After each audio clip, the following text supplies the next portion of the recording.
अब सबसे पहले हम बात करेंगे कंबस्टिबल सब्सटेंसेस की। ऐसे सब्सटेंसेस जो बर्न हो जाते हैं उनको हम कंबस्टिबल सब्सटेंसेस कहते हैं।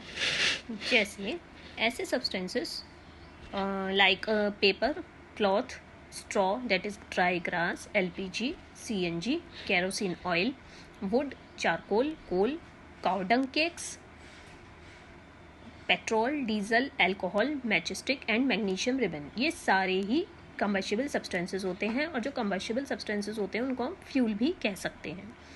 ऐसे सब्सटेंसेस जो बर्न नहीं होते हैं उनको हम नॉन कंबस्टिबल सब्सटेंसेस कहते हैं, या ऐसे भी कह सकते हैं कि ऐसे सब्सटेंसेस जो कंबशन की प्रोसेस अंडरगो नहीं करते हैं उनको हम नॉन कंबस्टिबल सब्सटेंसेस कहते हैं। For example stone, glass, cement, bricks, soil, sand, water, iron nails, copper objects, asbestos etcetera. अब हम पढ़ेंगे about the conditions necessary for the process of combustion. 3 condition ज़रूरी होती हैं for the process of combustion to take place. जैसे first of all presence of combustible substance, एक ऐसा substance जो बर्न हो सके। Second is the presence of supporter of combustion, एक ऐसा सब्सटेंस भी होना चाहिए जो कंबशन को सपोर्ट करे, लाइक एयर और ऑक्सीजन। तीसरा, heating the combustible substance to its ignition temperature, उस सब्सटेंस को हम इतना हीट करेंगे अपने इग्निशन टेम्परेचर तक। तो सबसे पहले आ जाता है आपका combustible substance. The presence of combustible substance is necessary for the process of combustion to take place, एक ऐसा सब्सटेंस भी होना ज़रूरी है ताकि सब कंबशन की प्रोसेस हो पाए। फॉर एग्जाम्पल जब फायर स्टार्ट होती है रूम में तो हम सारे ही कंबस्टिबल सब्सटेंस हटाने लगते हैं क्योंकि वो ईजिली बर्न हो जाते हैं, like wooden furniture, clothes, books, papers etcetera, ताकि फायर स्प्रेड ना हो due to the presence of large number of combustible substances. तो एक कंबस्टिबल सब्सटेंस जो होता है it is actually the food for fire, खाने की तरह होता है आग के लिए। नेक्स्ट आता है आपका supporter of combustion. The most common supporter of combustion we have around us is air. हम ये भी कह सकते हैं कि air is necessary for combustion. एक एक्टिविटी परफॉर्म करते हैं, हम एक कैंडल को लाइट करेंगे, जलाएंगे विद अ बर्निंग मैचस्टिक और उसको टेबल पर रख देंगे। हम देखेंगे कैंडल बर्न होती रहती है। वो जो कैंडल है जब तक बर्न होती रहेगी जब तक उसे continuous supply of fresh air मिलती रहेगी फ्रॉम द सराउंडिंग्स।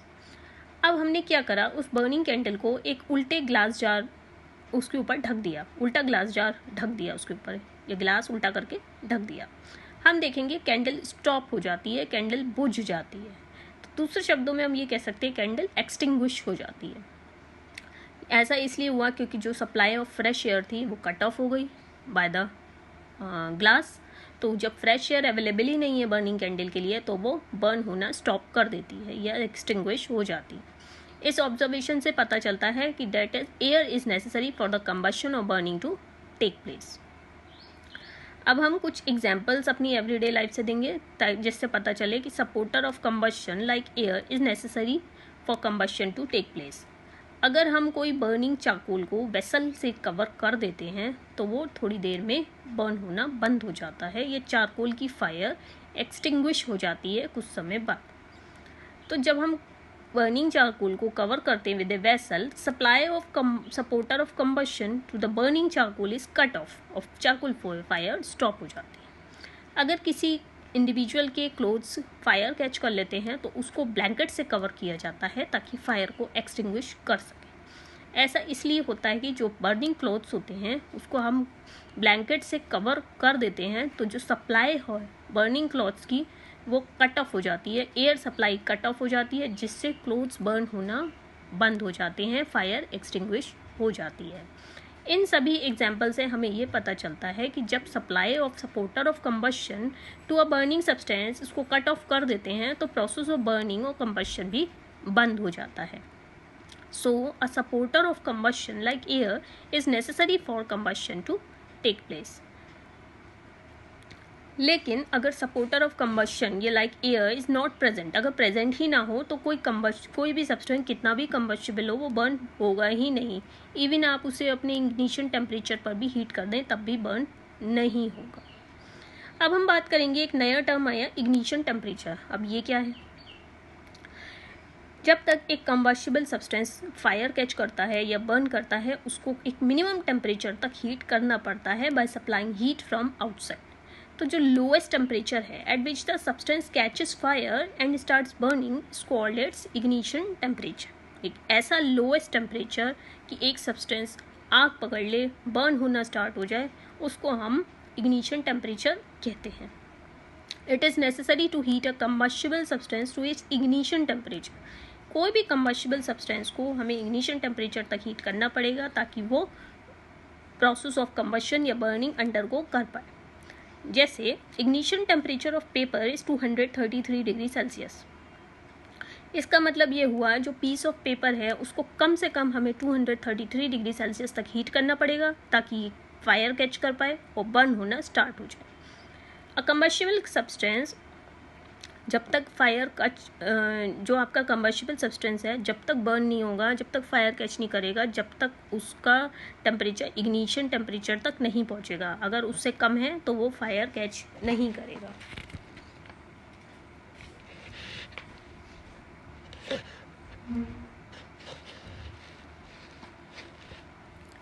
अब हम देखते हैं कि हम एक बर्निंग मैच स्टिक या लाइटर को अप्लाई करते हैं ताकि किसी भी सब्सटेंस को बर्न कर पाए।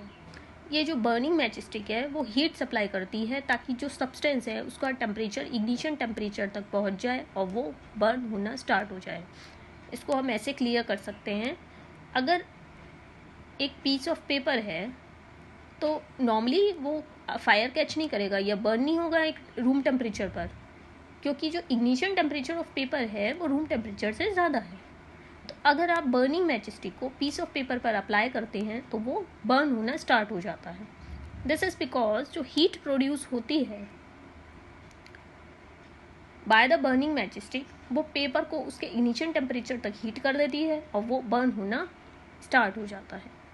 अब इग्निशन टेम्परेचर अलग अलग सब्सटेंसेस के अलग अलग होते हैं।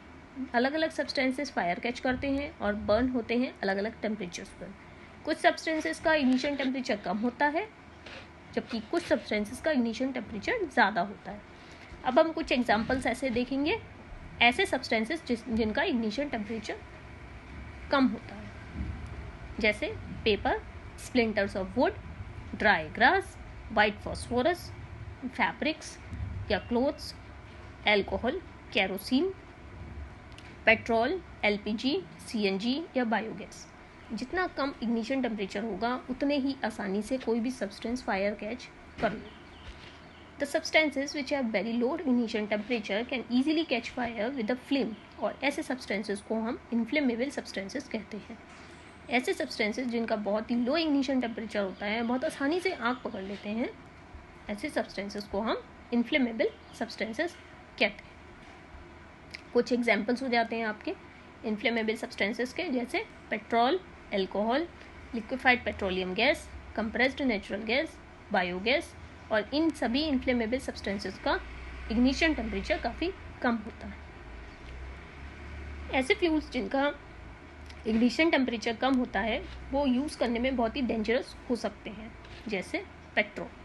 पेट्रोल का इग्निशन टेम्परेचर काफ़ी कम होता है केरोसिन से भी।